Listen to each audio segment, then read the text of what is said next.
Throughout my life, I've been subjected to countless hurtful words aimed directly at me. I've been called a scumbag for being single, among other things, but nothing compares to the insult my brother-in-law hurled at me recently. His slanderous remarks won't go unchallenged. My name is Amy Smith. I'm 38 years old, single, and working hard. You might wonder why I have a brother-in-law. If I'm not married yet, it's because I'm engaged. My fiancé, James, is 6 years younger than me. We met through a mutual friend and instantly connected. My work schedule is incredibly hectic, often requiring me to work on my days off. I met James during one of these busy periods, and when we're together, I can finally relax. James is a fantastic cook, skilled at sewing, and a diligent worker, qualities I admittedly lack. After we moved in together, he took care of the housework and even cleaned my suits, which has been a huge help. I always feel a bit guilty because I know how busy he is too, but I've reserved a table at a nice restaurant for my next day off, so we can finally enjoy a nice dinner together. It had become a regular habit for me to treat James to dinner as a way of showing appreciation for all his hard work, using the money I earned from my own efforts. I loved doing this for him. Don't worry about it, he would say. I can leave work on time, and I'm not nearly as busy as you. Besides, I do housework because I enjoy it.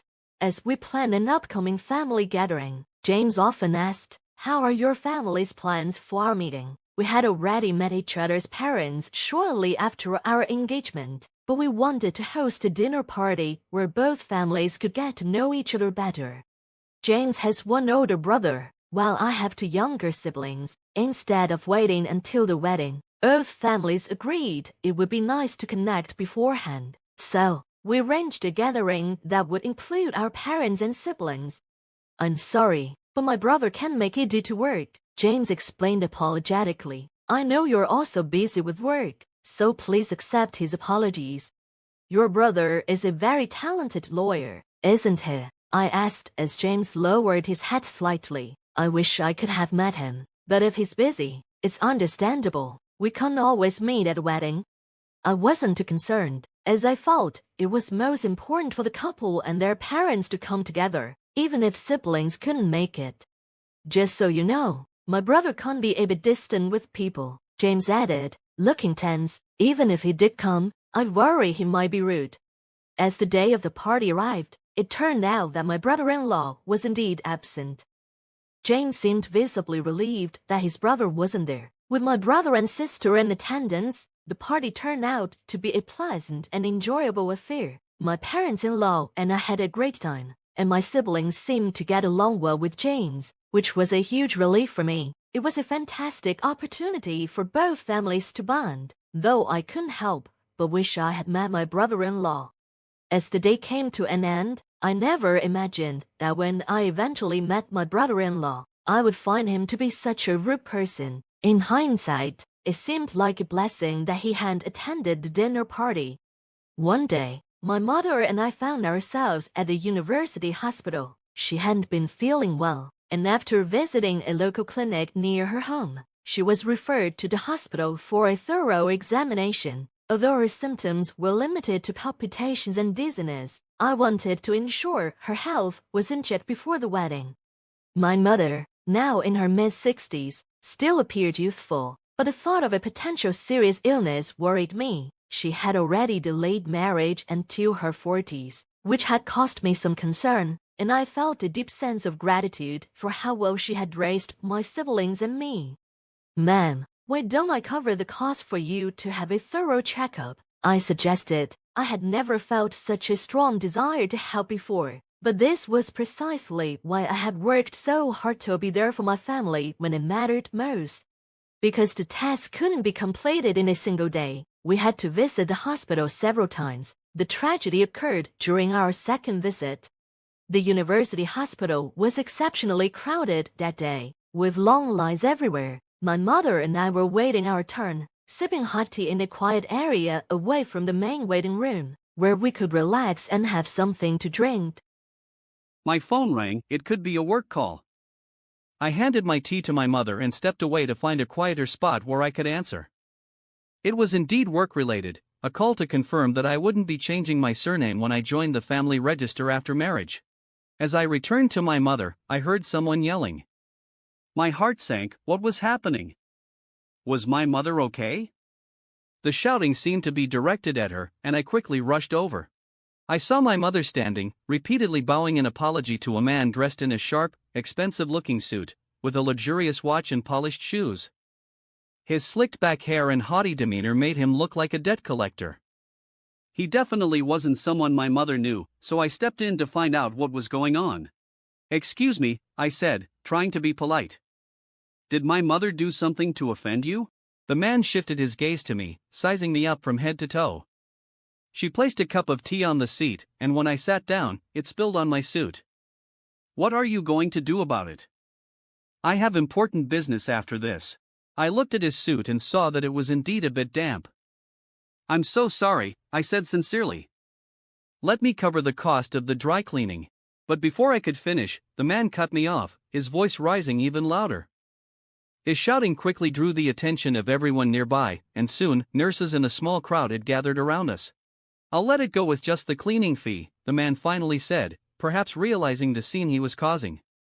"Do you have any contact details? How can I reach you?" I fumbled for a business card but realized I didn't have one with me. Just then, a security guard approached and asked, "Is everything all right here?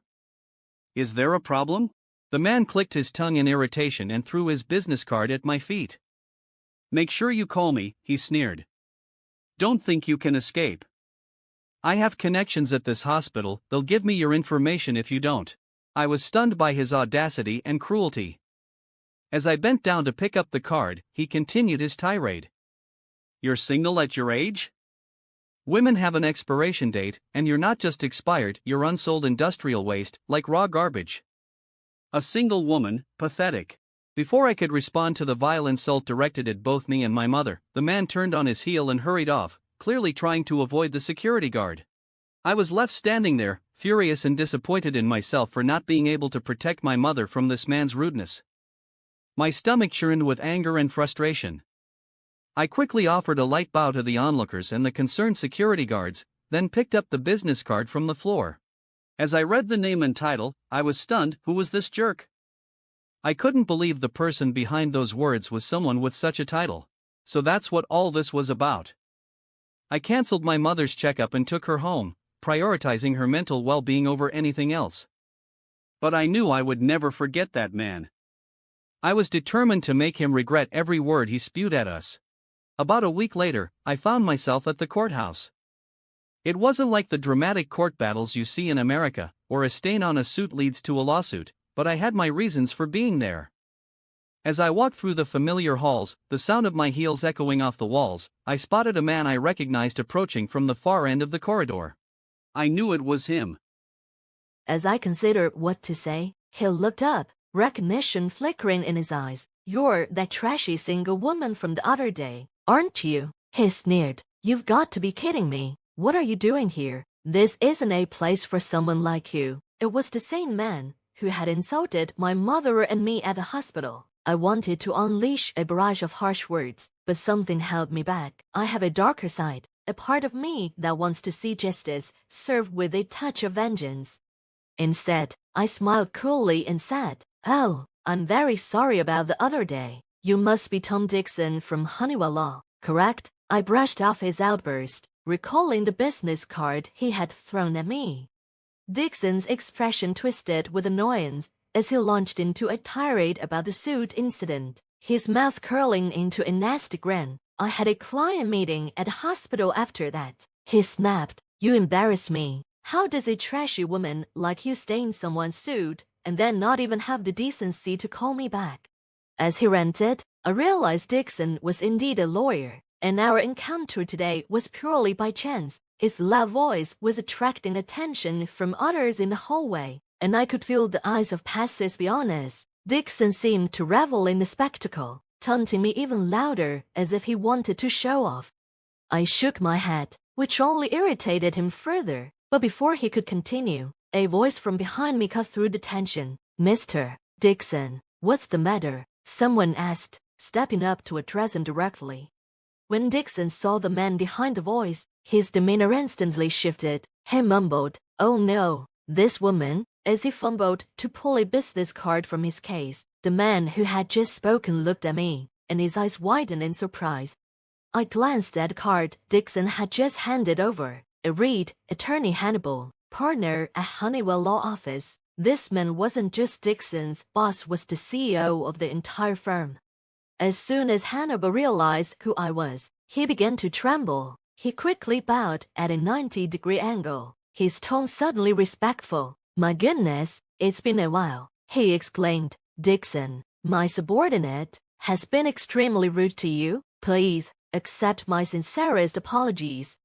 Dixon, still clueless, looked at Hannibal in confusion. "Mr. Honeywell, what's going on? Do you know this woman? This is the same lady who ruined my suit the other day and tried to overcharge me for dry cleaning." But Hannibal, now pale, grabbed Dixon by the scruff of his neck and forced him to bow. "Ouch, what are you doing?" Dixon protested, still not understanding. Hannibal leaned in and spoke quietly but sternly.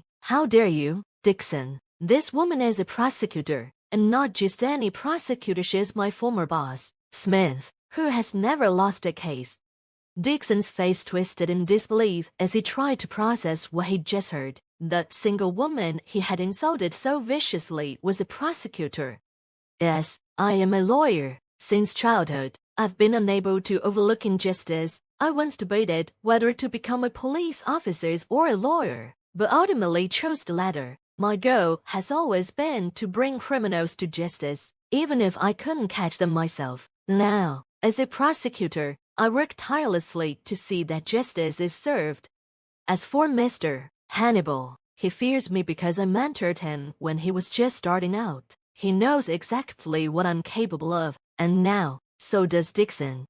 He's a serious man, but he's in trouble now because the bond between a mentor and a rookie never fades." Attorney Dixon, who was visibly shaken, seemed ready to say something, but I didn't give him the chance. "You've grown into a fine man, Mr. Hannibal," I said calmly. Then, turning to Dixon, I added, "Mr. Dixon, I'll pay for your dry cleaning immediately. I apologize for the delay of being swamped with work. Is that acceptable, brother-in-law?" "Brother-in-law," Dixon repeated, his mouth dropping open in shock. "No way, James's fiancé." He frowned, his eyes wide with disbelief. The man who had been so rude to my mother and me was indeed my brother-in-law, the one who had missed our wedding dinner due to work. As I watched, his face turned pale. "As a lawyer, you should know that comments like 'a single woman is garbage' are not just insulting, they're legally actionable," I said, my voice steady. "I was ready to cover the cost of your dry cleaning, but your response was appalling. You could be sentenced to up to 1 year in prison, fine up to $3,000, or both. Which do you prefer?" As I said this, I couldn't help but smile. Attorney Dixon finally fell to his knees, bowing deeply as he realized his position was in jeopardy. "Please forgive me," he pleaded, "if the press finds out." It seemed that even assertive lawyers are keenly aware of the media's potential impact.